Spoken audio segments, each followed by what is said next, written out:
All right, welcome back. So now we're going to move on. So we're going to move on to chapter 5. I call it subconscious ground and ground and excited states. So in this chapter, we're now going to get a more complete picture of the negative mind, positive mind dynamic. What I've been talking about in the previous chapters is basically more of a training wheels perspective of the negative mind, positive mind, just to kind of give you a framework to get used to these ideas, to get used to their opposite or polarizing nature. But now we're going to look at the more complete picture of how they work. And as you're going to see, the conscious mind isn't quite exactly the same as what I've been calling the negative mind. And the subconscious isn't exactly the same as what I've been calling the positive mind. They're very similar, but you're actually going to see the way that they're slightly different. Right, so this more complete picture is a little bit more complicated, but you're going to understand a lot more about what the subconscious. It's going to be easier to understand what the subconscious does, especially in our later discussions, from this more complete picture. So that's basically what this whole chapter is going to be about. So in this first section, just to go over this first point here, it says a negative mind, positive mind paradigm isn't quite complete. And so when I was first coming up with this idea, I thought it worked pretty well with everything that I understood about the conscious mind and its relationship to the negative mind. But there was one area where I noticed that all the properties I said the negative mind has, there's one area where it doesn't really have that, right? So the negative mind doesn't have all of the ascribed properties when dreaming, right? I should actually take this part out during OBEs, because it does have it in this during OBs. I'll get to that a little later. But, so,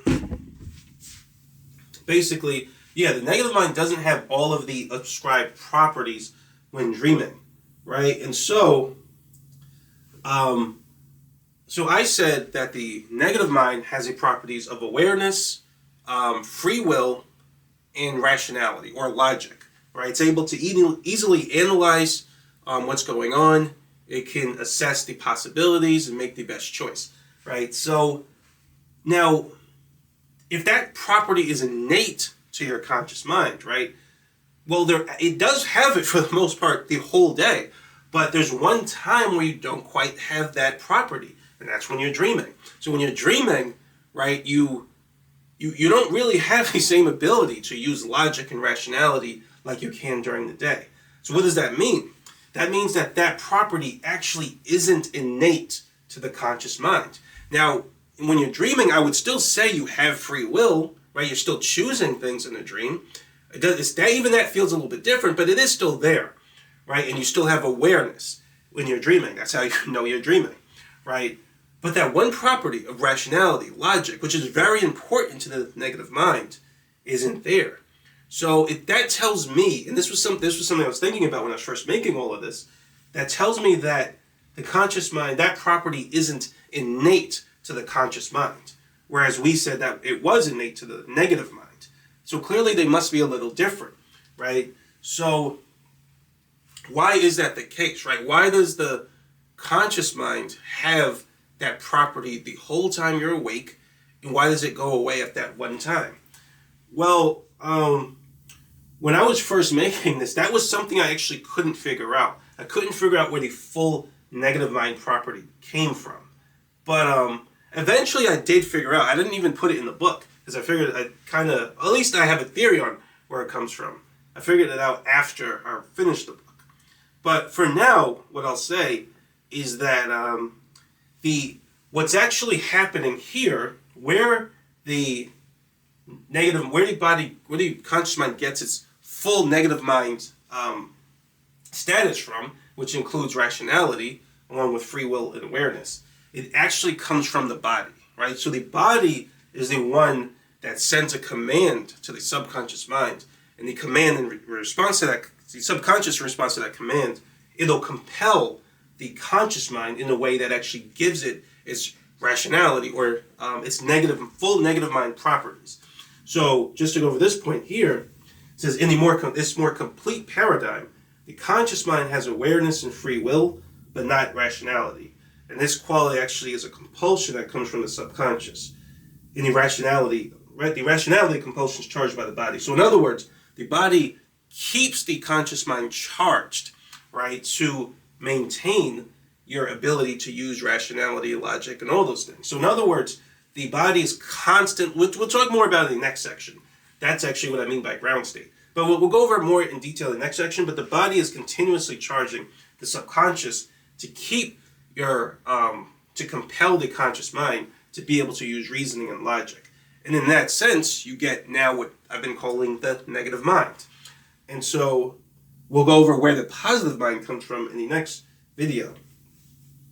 But yeah, so when a person is sleeping, right, the body actually stops charging that compulsion. There's a reason why it does that, which we'll, I think we get to in a later chapter. But the body stops charging that compulsion. So when you sleep and you dream, you notice you don't have the same ability to use reasoning and rationality, right? And then when you wake back up, the body starts charging it again. And so then it comes back. So that's important to know. So the negative mind, the term negative mind, it actually refers to the state the conscious mind is in as a result of the body charging in a specific way, right? And we'll go a little bit more over in the next video. But yeah, that's pretty much it. So this is the beginning of the more complete paradigm that I've been talking about. In the next video, we're going to go over a little bit more where the positive mind comes from. But yeah, just know that the negative mind actually refers to the state that is the result of the body charging a very specific compulsion, and does it continuously throughout the day that you're awake. One thing I did want to say though is when I was one thing I still want to say, I forgot to mention it here. When I was still making this theory and everything, this theory is mostly going to mostly seem complete or sufficient, at least to my satisfaction. But there is still one area where even this doesn't explain everything, right? So, for example, when you're dreaming, it is true, majority of the time, or for most people, you don't have that rationality component. However, there are sometimes even then when you do. So you can get it when you're lucid dreaming. You can get it when you're having an out-of-body experience. And people have it in near-death experiences too. Plus, if you think about it, after death, right, for the people that believe in that, when your spirit is in the spirit realm, right, would it make sense to say it can't employ logic and rationality because the body's gone? No, of course not, right? That's never been an experience of people who have these near-death experiences, the spirit realm, or have out-of-body experiences, and it doesn't really make sense. Of course, you can use reasoning and rationality in spirit without the physical body, right? So then where does the negative mind properties actually come from, if not innately from the body, right? That was something I couldn't figure out for a while. That was a mystery to me. And I put it in the book that it was also a mystery. But then I believe I figured it out. It actually comes from what people would call your third eye. So it actually comes from we'll talk more about it in the second book. But it comes more from your third eye for most people, the third eye is turned off. So that negative mind property is also turned off, and it relies on the brain to get it back, right? Just like your five senses. So that's what I realized. That's why when you're having out-of-body experience, this comes back. When you're lucid dreaming, it's not exactly the same, but it could be that turns on a little bit when lucid dreaming. Lucid dreaming is really just, it's when the